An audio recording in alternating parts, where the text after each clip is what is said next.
The year was 1991. I was in 3rd grade, and my older sister was in 5th. We attended an elementary school that was just a few blocks away from our childhood home, and we lived one street over from my grandparents.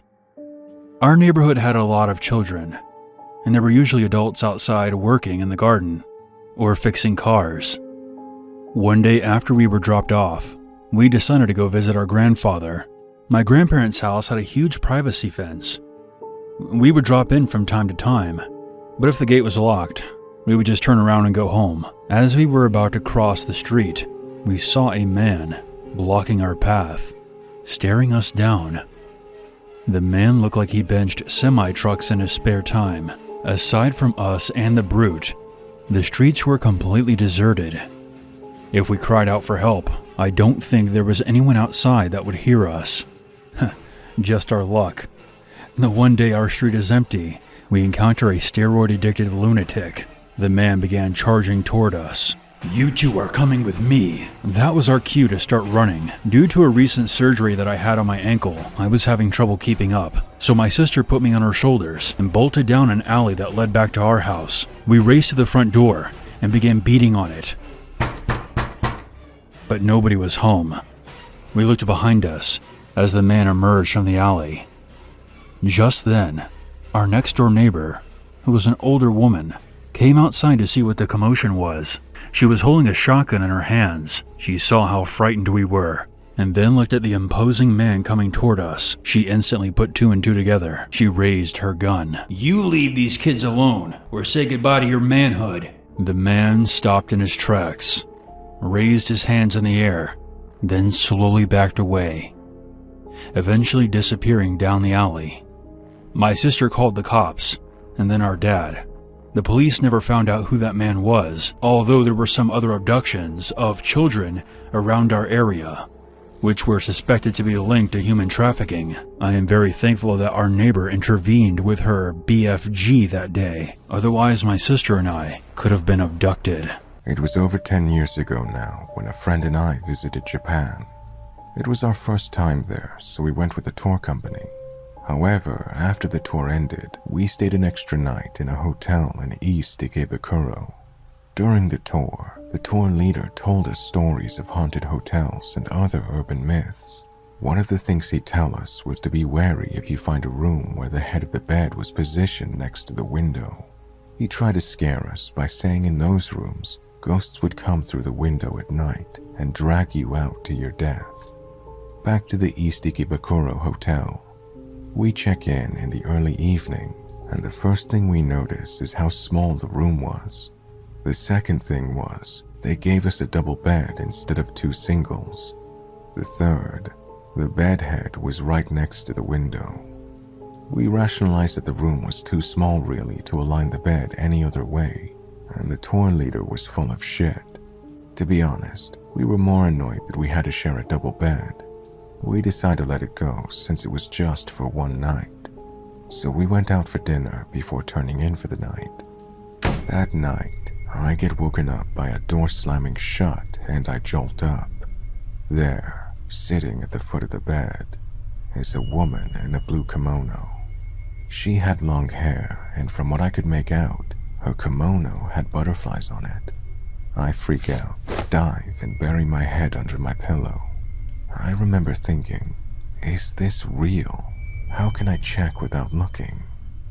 In my genius, I decided to shuffle my foot down the bed, thinking if I don't touch anything, it's just my imagination. Little by little, my foot moves down the bed, when I notice that there's definitely a depression at the foot of the bed. Someone or something was there. I retreat my foot, start to sweat, and at this point, just start repeatedly saying the Lord's Prayer till I must have fainted or fallen back asleep. I remember waking up at 6 the next morning, and my friend was already dressed and packed. I asked him if he saw or heard anything last night, and all he says is, "I don't want to talk about it. Let's check out." I was backpacking through Pisgah National Forest in North Carolina with my dog. Just the two of us, and we were exploring the woods around Little Lost Cove, open orienteering style, so we were not on an established trail. We'd been hiking throughout the day following a creek, and toward the evening, I noticed my dog was acting abnormally. She was very much caught in a scent of something and wouldn't ease up. This continued for about 2 hours before we made camp. That night in camp, she remained on edge and staring off into the wood line. I went about camp business as usual. Then, at around midnight, I got this prickle like I was being watched intently. I let the feeling ride for a bit and kept tinkering with the fire. Then I heard the brush rustle. I got up from the fire and shone my flashlight up in the hillside. A figure on all fours just managed to escape the beam, all but the tail. It was a tail I knew was not supposed to still exist in the southern Appalachians.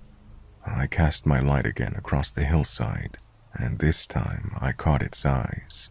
2 glowing yellow orbs, just watching and waiting. At this point, I went into a fury, grabbed my tomahawk, and charged up the hill after the beast, screaming curses all the while. The watcher ran off. The following morning, we left camp at first light and began hiking up the mountain to the ridgeline which would lead us out. Atop the ridgeline in the fresh mud were a series of tracks left by an animal that officially no longer exists in the eastern U.S. They were catamount tracks.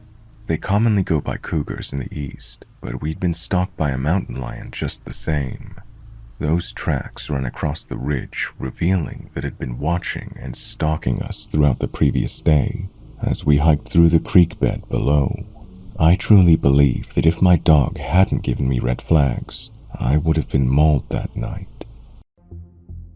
On May 22nd of 2019, deputies from the San Jacinto County Sheriff's Office in Texas were dispatched to a deeply wooded area of the Sam Houston National Forest after receiving a 911 call regarding a deceased adult female discovered there. The female was identified as 59-year-old Rhonda Richardson. She was a corrections officer with the Pulaski unit of the Texas Department of Criminal Justice at the time. Rhonda lived very close to the area where her body was found. She was found face down and she was scalped. San Jacinto County Sheriff's Office Sergeant Gary Sharpen said that a set of ATV tire track impressions were found next to the body. He also said it was strange for Rhonda to be in the woods because she was afraid of the woods, particularly snakes and other animals. Gary Sharpen was involved in creating a timeline of events leading up to her body being discovered. He said the day before, Rhonda's dogs had run off into the national forest. She then went around asking some of her neighbors to help her look for the dogs. One of the people that volunteered to help was her neighbor Robert Dale Clary.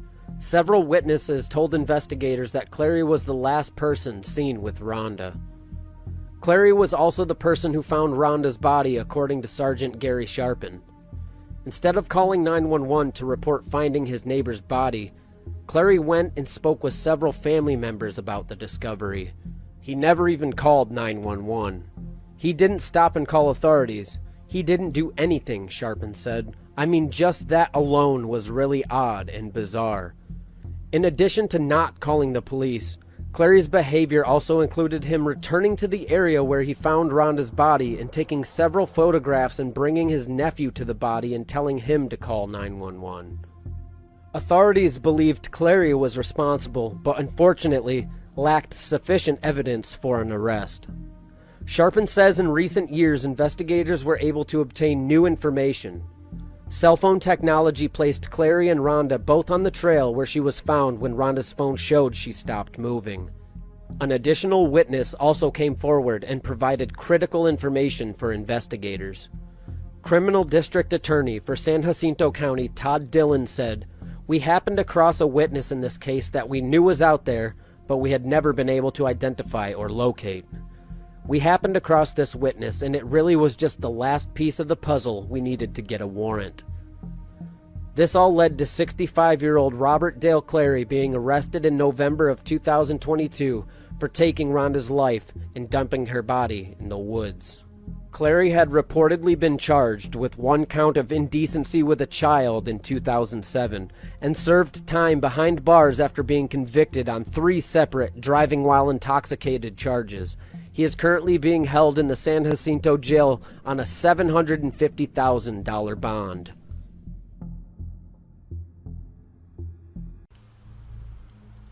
My story takes place in a small countryside in the south.